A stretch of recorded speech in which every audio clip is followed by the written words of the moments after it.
Hey y'all, welcome back to another video. If you are new here, my name is Jazz. Thank you so much for finding my channel and tapping into a video. Here on this channel I talk about looks and fitness, and sometimes I do vlogs. And if you are not new here, thank you so much for joining me yet again for another video here on this channel.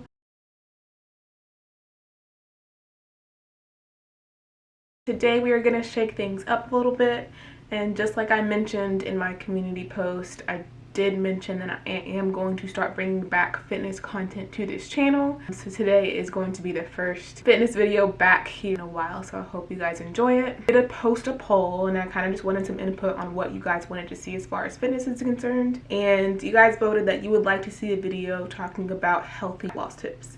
I'm thinking this video is going to be a multi-part video just because there are a whole lot of good tips that I would like to provide, but I don't want this video to go too long.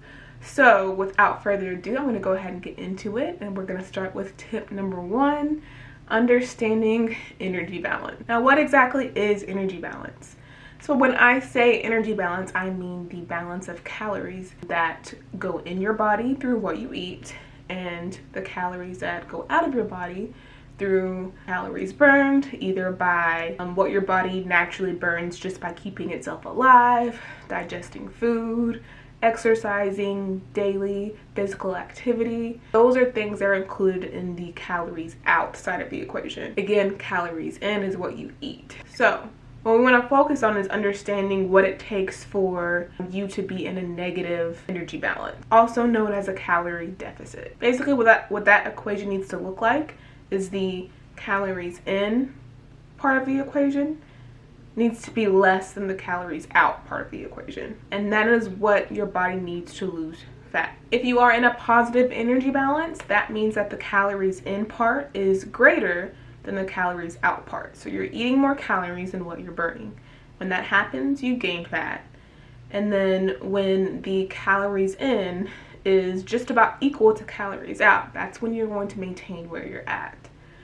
Now, it's very, very important to understand, again, that in order to lose fat, that energy balance, or that what we call a calorie deficit, that means that calories in, what you eat, has to be less than what you're burning. Or you could also look at it vice versa, what you're burning has to be more than what you're eating. When you don't understand energy balance and calorie deficit, it makes it easy to fall into traps like thinking that you're not allowed to have carbs, or you're not allowed to have any sugar at all, or you're just not allowed to enjoy the foods that you like. Once you grasp the physiological and scientific concepts of how our bodies handle energy, it's going to be a lot easier to understand exactly how you can lose fat.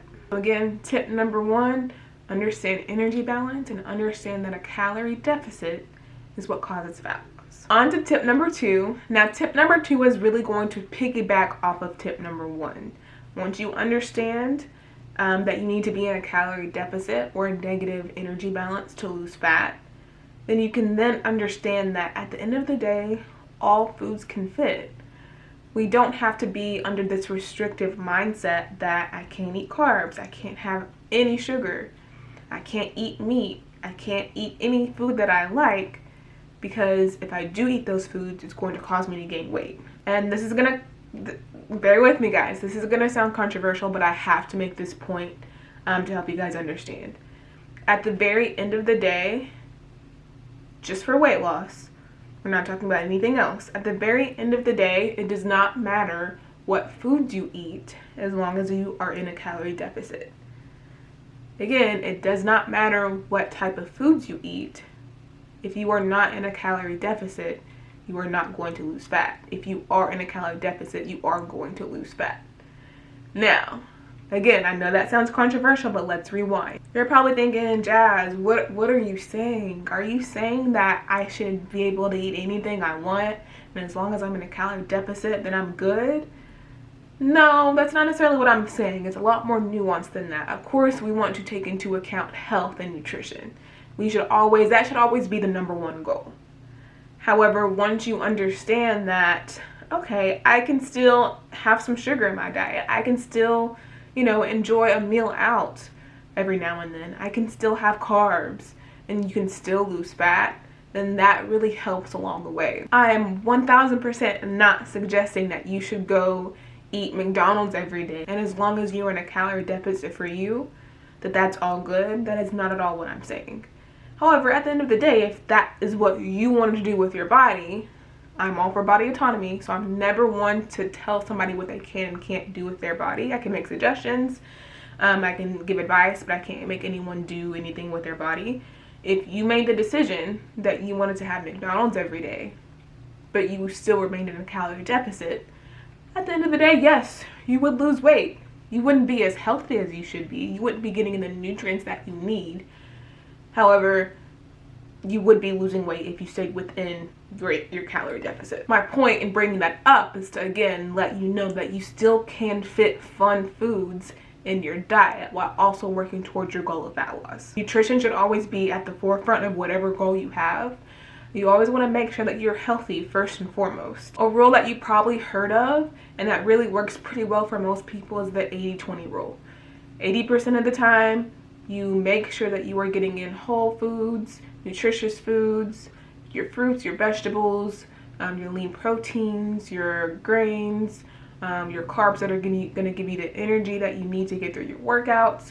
If you focused 80% of your diet on that, and then the other 20% of the time you have your fun, you go out to eat, you enjoy some snacks, you have your chips, your candies, your cakes, whatever, 20% of the time, then at the end of the day, you're going to get all the nutrients you need. You're also going to be able to enjoy the fun snacks that you want to enjoy in your life. Oh yes, at the end of the day, health is most important. Enjoying foods is extremely important as well. At the end of the day, we just want to enjoy what we're eating. And this also goes for the 80% of nutrient-dense food that you're focusing on. You don't have to hate what you're eating as far as the nutritious foods. Find the nutritious foods that you enjoy. Once you understand that all foods fit and that you don't have to be super restrictive, it's going to be so much easier for you to remain consistent. And consistency is one of the most important things that you can have on your fat loss journey, or any type of journey at all in life. Any goal that you have, you are required to have consistency. If you cannot be consistent at something, then it's going to be really hard to achieve. You can only be super restrictive but for so long. You can only keep yourself from enjoying foods but for so long. So these crazy fads, super low calorie cleanses, smoothie diets that we try to do to force ourselves into losing weight as quickly as possible, they're so restrictive and they're going to be impossible to stick to. So search for some type of consistency that you can stick to long term, and you're going to reach your goal. A lot of times this includes allowing yourself treats. It includes allowing yourself the foods that you really do enjoy. You know, add small daily treats. At the end of your night, have a handful of chocolate kisses. With your dinner, say that you eat a really big, super nutritious chicken salad filled with vegetables, but enjoy a side of fries on the side. Find really small ways throughout your day to sprinkle in foods that you enjoy, while also focusing on the nutrient-dense foods you need to be healthy and nutritious. We're gonna wrap up this video with healthy fat loss tip number 3. Again, like I said, I will be making a part 2 to this video, so there are going to be lots more tips to come, but we're just going to try to keep this short and sweet.